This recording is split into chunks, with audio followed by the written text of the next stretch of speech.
नमस्कार, प्रणाम, जय हिंद। मैं हूं निर्देश कुमार पांडे और आप देख रहे हैं बीएन परिचर्चा।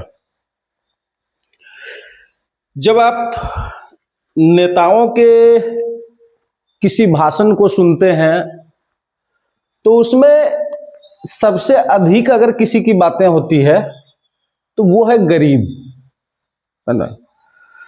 बराबर ऐसा सुनने को मिलता है कि हमारे राज्य में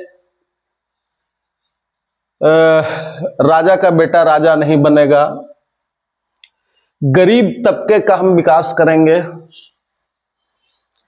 लेकिन जब धरातल पे वस्तु स्थिति को हम देखते हैं तो वस्तु स्थिति को देखने के पश्चात वो बालू का जो महल होता है वैसे ही उनके वादे दिखाई देते हैं। तो चूंकि हम लोग शिक्षा से जुड़े हुए हैं तो शिक्षा की ही बात करेंगे। और जैसा कि आप हमारे हेडिंग में देख रहे होंगे कि क्या झारखंड में नौकरी दुकानों में बिकती है ना। जैसा कि अभी चर्चा का बाजार गर्म है, झारखंड में आंदोलन कर रहे हैं छात्र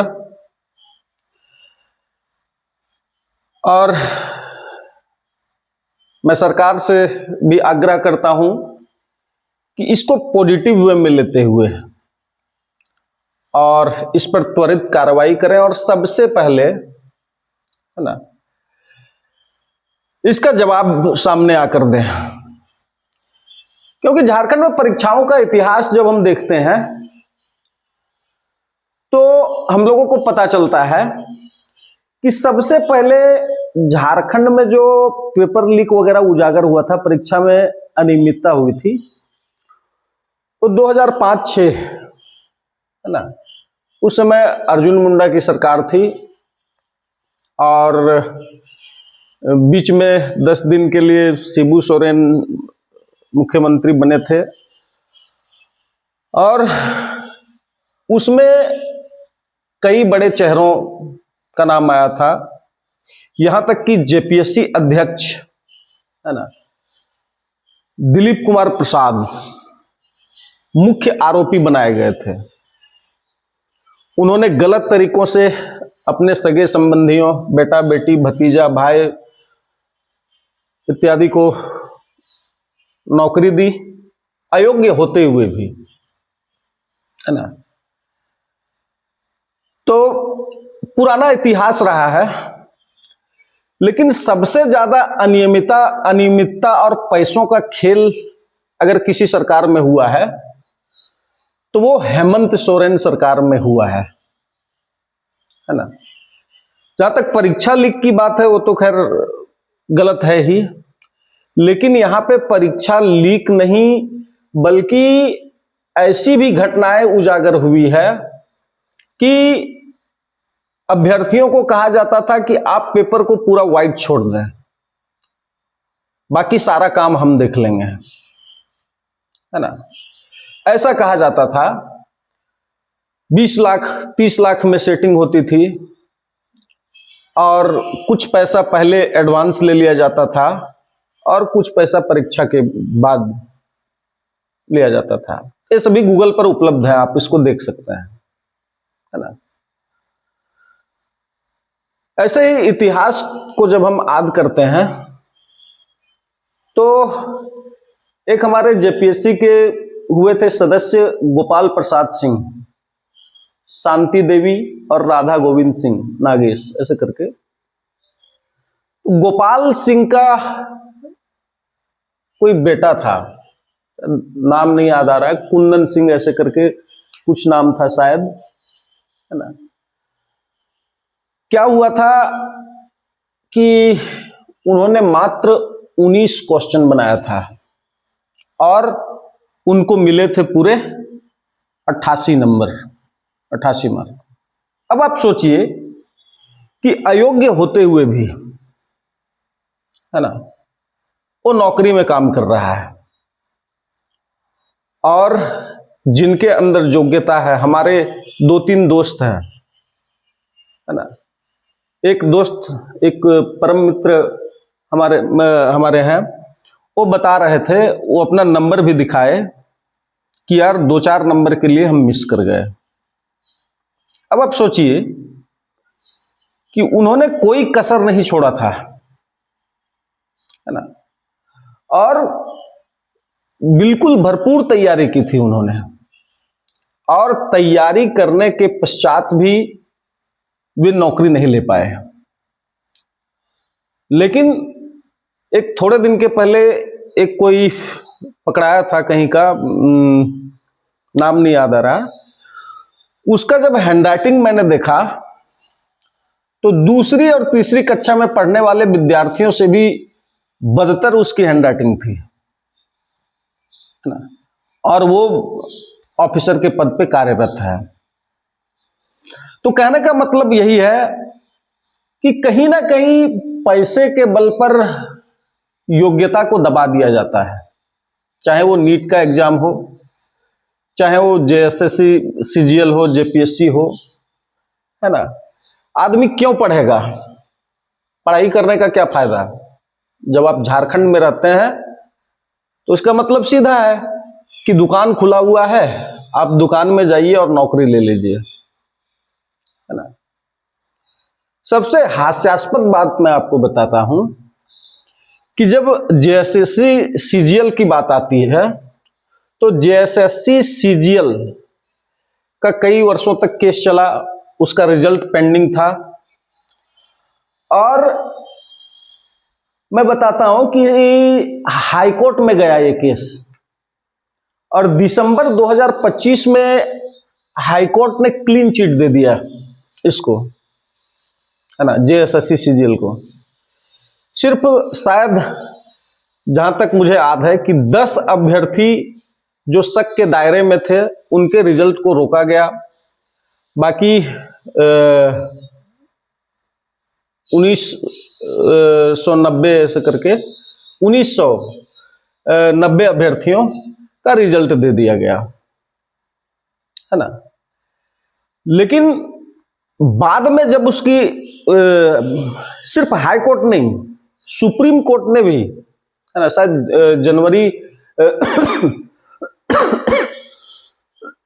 जनवरी 2026 ऐसे करके कुछ था, जनवरी 2026 में सुप्रीम कोर्ट ने भी हाई कोर्ट के फैसले को सुरक्षित रखा और कहा कि हाई कोर्ट बिल्कुल सही बोल रहा है। लेकिन अभी जो घटनाएं निकलकर सामने आ रही है ना, उसमें ऐसी धांधली निकलकर सामने आ रही है कि नोट लिया जाता था और नौकरी बांटी जाती थी। तो सरकार से एक सवाल है कि इतना बड़ा जब स्कैम हो रहा था, इतना बड़ा कांड हो रहा था, क्या सरकार को पता नहीं था? बोला जाता है कि प्रशासन अगर टाइट हो तो कोई मंदिर से एक चप्पल तक नहीं चोरी कर सकता है। तो यहां अरबों की चोरी हो गई और तब तक झारखंड सरकार सोई रही, है ना। एक अभी बहुत चलता फिरता नाम है बाजार में, है ना, मनोज कुमार तिवारी, है ना, उर्फ अभय तिवारी। ध्यान रखिएगा, मनोज कुमार तिवारी उर्फ अभय तिवारी। इसकी कहानी मैं बताता हूं। ये एक्चुअली रहने वाला था बिहार के गया जिले का रहने वाला था। उसका शुरुआती नाम अभय कुमार सिंह बताया जाता है ना। लेकिन सोचिए कि एक कंपनी जो परीक्षा वगैरह करवाती है, शायद टीडीपीएल उसका नाम था, है ना, बिहार का रहने वाला था। और सोचिए कि TSR data processing private limited, TDPL नाम की एक कंपनी चल रही थी जो ब्लैक लिस्टेड है उत्तर प्रदेश वगैरह में। अब देखिए, यहां भी आप बोल सकते हैं राजनीति, क्योंकि वो उत्तर प्रदेश वाला बीजेपी शासित राज्यों में ब्लैक लिस्टेड है, तो इसलिए शायद सरकार ने सोचा होगा कि बीजेपी ने इसको ब्लैक लिस्टेड किया है, इसका मतलब हम उसका फायदा उठा सकते हैं, हम उससे टेंडर ले सकते हैं। टेंडर उसी को दिया गया परीक्षा देने का। और सोचिए कि उसका मार्केटिंग अफसर बनने के लिए इस अभय तिवारी ने अपना नाम बदल के मनोज कुमार रखा। और आप विश्वास नहीं कीजिएगा कि जेएसएससी सीजीएल में वो सेकंड टॉपर बना, और सिर्फ अपने नहीं, है ना, वो अपने भाभी को, अपने भाई को और भी अन्य रिश्तेदार को, अपने भाई को सचिवालय भेज दिया, है ना। उनकी भाभी रामगढ़ में शायद किसी सरकारी पद पे कार्यरत है, अच्छे पोस्ट में है। अब आप सोचिए कि वो सरकार के नाक के नीचे वो ये काम करता रहा और सारा खेला हो गया। अब वो विद्यार्थी कहां जाएंगे, है ना, जिन्होंने मेहनत की थी और अपने मेहनत के दम पर अपने परिवार की दशा और दिशा को बदलने निकले थे। उनके सपनों का क्या होगा? ये अभय तिवारी, एक अभय तिवारी की बात नहीं है, इसमें पूरी तरह से सरकार संलिप्त है। और यहां पे जो आंदोलन हो रहा है, उस आंदोलन का भी मैं समर्थन करता हूं। क्यों समर्थन करता हूं? मैं सीजेपी के प्रोटेस्ट को समर्थन नहीं कर रहा था। कारण, क्योंकि सीजेपी का प्रोटेस्ट जो था वो राजनीति का शिकार हो चुका था। लेकिन यहां पे क्या है, उसके सीजेपी के मंच से जो नारे लगाए जा रहे थे वो हमारे देश के हित में नहीं था, है ना। जो लोग वहां पे जा रहे थे वो शायद इंडिविजुअली हमें पसंद नहीं थे, लेकिन यहां पे कोई नेतृत्व करता नहीं है ना। कोई पार्टी के बैनर तले नहीं है, कोई कॉकरोच जनता पार्टी यहां पे कोई काम नहीं कर रही है। तो यहां पे इतने बड़े पैमाने पर जो धांधली हुई है, जब वहां पे धर्मेंद्र प्रधान का इस्तीफा ले लिया गया, तो क्या झारखंड में भी शिक्षा मंत्री का इस्तीफा नहीं होना चाहिए? और ध्यान रखिए कि झारखंड के शिक्षा मंत्री का भार जो है वो मुख्यमंत्री जी के कंधों पर है ना। तो इस लचर व्यवस्था का जिम्मेदार कौन है? कौन जिम्मेवारी लेगा? क्या सिर्फ जेपीएससी के अध्यक्ष को हटा देने से काम हो गया?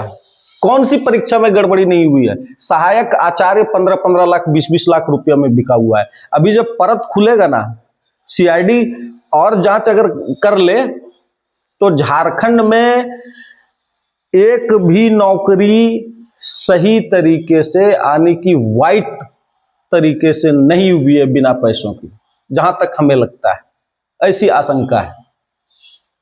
अगर सीआईडी और सीबीआई वगैरह सही से जांच कर ले तो सहायक आचार्य तक में घूस दिया गया है, शिक्षकों की नियुक्ति में भी घूस दिया गया है, और घूस दे करके और सेटिंग करके कोई शिक्षक बन गया, कोई अफसर बन गया। अब आप सोच सकते हैं कि बीएसओ के पद पे कार्यरत था वो तिवारी, और बीएसओ के पद पे अभी तक कार्यरत वो काम कर रहा है, लेकिन सरकार को पता ही नहीं है ना, हमारी व्यवस्था को पता ही नहीं है, जेपीएससी को पता ही नहीं है, जेएसएससी को पता ही नहीं है कि वो क्या कर रहा है। जब वो कंपनी ब्लैक लिस्टेड थी तो उसको झारखंड में लाने की क्या आवश्यकता है? तो कहीं ना कहीं सरकार को समझना चाहिए कि गरीब के बच्चे को भी मतलब नौकरी मिले, ऐसी व्यवस्था करनी चाहिए, है ना। ऐसे भ्रष्टाचार का समाज में कोई जगह नहीं है। सीजेपी आंदोलन एक अलग तरीके से थी, लेकिन ये जो रांची में आंदोलन चल रहा है उसका मैं पूर्ण समर्थन करता हूं। धन्यवाद, नमस्कार, जय हिंद, जोहार।